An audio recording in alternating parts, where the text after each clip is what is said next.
We asked you before, but we'll ask you again. Do you believe?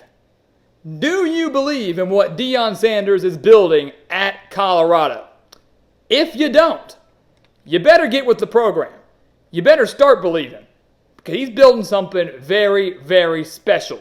Sanders already has Colorado at 2-0 with 2 wins over Power 5 opponents in TCU and Nebraska. He has the Buffaloes ranked 18th in the country and now has them hosting College Game Day for the first time since 1996 as they are prepared to host in-state rival Colorado State on Saturday night.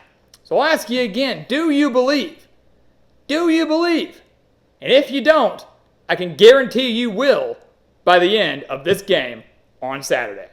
So welcome back to the Gridiron Expert, guys. Ready to break down the big College Game Day matchup between Colorado State and number 18 Colorado. As always, please continue to like, comment, subscribe, share our videos, and of course, check out everything down in the description below, including our expert picks over on our website, thegridironexpert.com. We have beat out over 80% of the national handicappers each of the last 5 years. So if you want guaranteed winnings, guaranteed money right back in your pocket, and the best customer service any handicapper in the country can give you, this is the place for you. We went 8-2 in our spread picks last week. We are 5-1 in our best bet section. So if you want, again, guaranteed winnings, this is the place. Go sign up today for that full year-long subscription. Check out our Patreon account as well for exclusive college football content year-round, and our mailing address.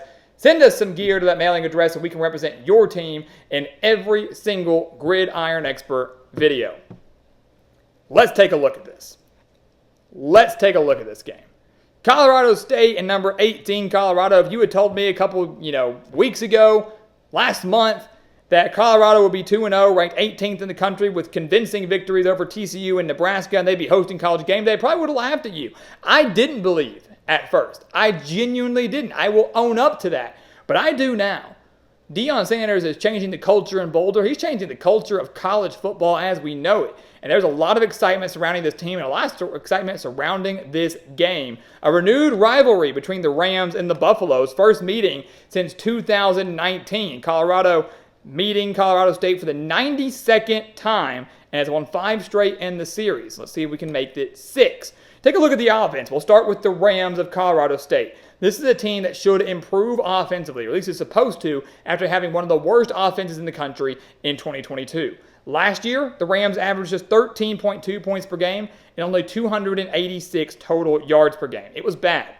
It was a bad year for Jay Norvell and this Colorado State team.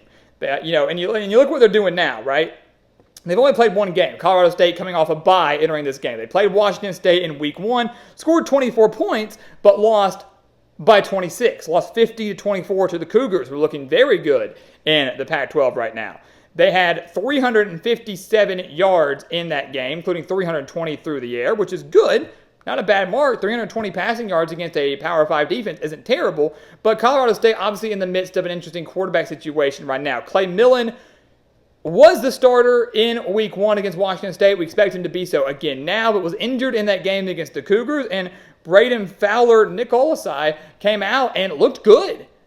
He looked good against the Cougars, all things considered, threw for over 200 yards and 2 touchdowns. So, obviously, intrigue there, but Clay Millen was the guy last year. We expect him to be now again. But this is a game where, offensively, the Rams may need to learn to lean more on Avery Morrow at running back. He was solid last year, expect him to be solid again this year, and he's going to need to have a big day against a Colorado run defense that's practically non-existent. So, if Colorado State wants to have a shot in this game, wants to find some offensive success, you run the ball, you run the ball, you run the ball. We'll touch more on that defense later for Colorado. But this is a Colorado State team that has aspirations of being better offensively, but has a long ways to go. Again, did score 24 points last year, which is improvement considering they didn't score over 20 at all in 2022. But it's going to take a lot to hang with this Colorado offense, which has really, I would say, proven to be one of the better offenses in the country, at least through 2 weeks.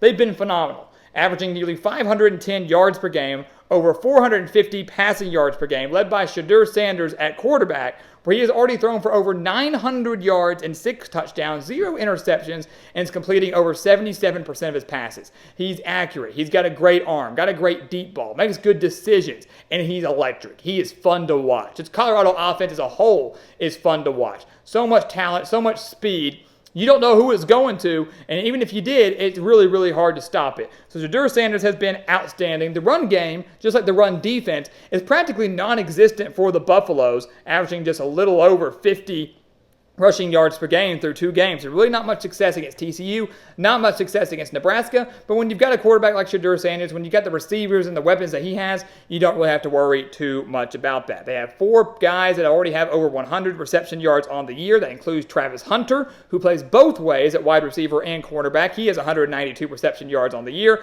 You have Xavier Weaver, who has over 280 reception yards on the year. The Buffaloes, despite their rushing struggles, will be just fine offensively. The Rams, on the other hand, defensively, have got to find a way to stop that. They had the tall task coming out of the bye week of shutting down Shedeur Sanders in this passing attack of Colorado. They allowed 466 passing yards, though, to Washington State. In that Week 1 loss to Washington State, they allowed 466 passing yards to the Cougars. Cam Ward was phenomenal. He was phenomenal last week against Wisconsin, but he is not Shedeur Sanders. Shedeur Sanders owns that quarterback edge over Cam Ward. This Colorado offense right now, you can make an argument, owns that advantage over Washington State's offense. They gave up over 550 yards of offense to the Cougars as a whole in Week 1, and now they're facing a Colorado team that's averaging over 500 yards per game on offense.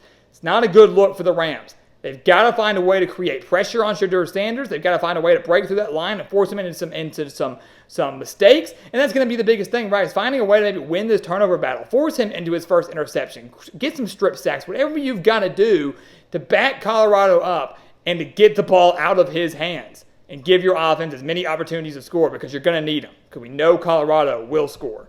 You take a look at the Buffalo's defense. It's kind of been the storyline, right? The offense has been great. The defense has been bad. They're giving up over 440 yards per game, and the biggest concern is giving up over 240 rushing yards per game. That's why we said Avery Morrow of Colorado State is going to be the difference maker, the X factor. If the Rams want to win, they've got to rely heavily on the ground game. Just run, run, run. You take a look at the numbers. Colorado allowed 262 rushing yards to TCU, 7.1 yards per carry. Last week against Nebraska, big 36-14 victory, but still allowed over 220 rushing yards to the Cornhuskers, 5.4 yards per carry. They benefited, though, from 4 Nebraska turnovers, fumbles, interceptions, stupid mistakes by Jeff Sims, who was absolutely god-awful. Colorado State has to make sure they don't make those same type of stupid mistakes, because if you just hand Colorado the ball, they're going to take advantage of it. They're going to take advantage of your mistakes. They're going to take advantage and score points off of those turnovers, just like they did against Nebraska. Colorado defensively has to find a way to shut down Avery Morrow and just keep playing like they're doing in the secondary. Secondary has not been the issue. They haven't been great, but it hasn't been the issue. So if they shut down Clay Millen or whoever's under center for Colorado State, I think they're going to be looking pretty good, because that defensive line for Colorado State, while they haven't been able to stop the run, has been pretty solid at generating some pressure. And that could be the difference maker when it's all said and done. If that front seven just creates pressure, creates enough push, they're going to be just fine. I do have faith in Deion Sanders' secondary. So what's going to happen on Saturday night, guys? I mean, I wouldn't say all eyes are going to be on Boulder, but I feel like the entire country's eyes has been on Boulder for the last few weeks. It was, before the season started, what was Deion Sanders in Colorado going to look like? Then they beat TCU, and it was like, okay, you've got our attention. Then you torched Nebraska, and it's like, okay, now you've really got our attention. And now College Game Day is coming there for the first time in nearly 30 years. It's an unbelievable job by Deion Sanders. It's an unbelievable story, and the honeymoon period, the magical ride, it's going to continue into this week, because Colorado will absolutely torch Colorado State. You go look at the history. Colorado owns the series edge significantly, and even in those down years where Colorado was never really that good, they were winning these games consistently by double digits. Had a lot of double-digit victories up until these teams stopped meeting in 2019. Colorado now was an electric offense. A Colorado State defense that's absolutely atrocious. Game day in town, a rocking night crowd in Boulder. Deion Sanders said, no one's coming into our house and beating us.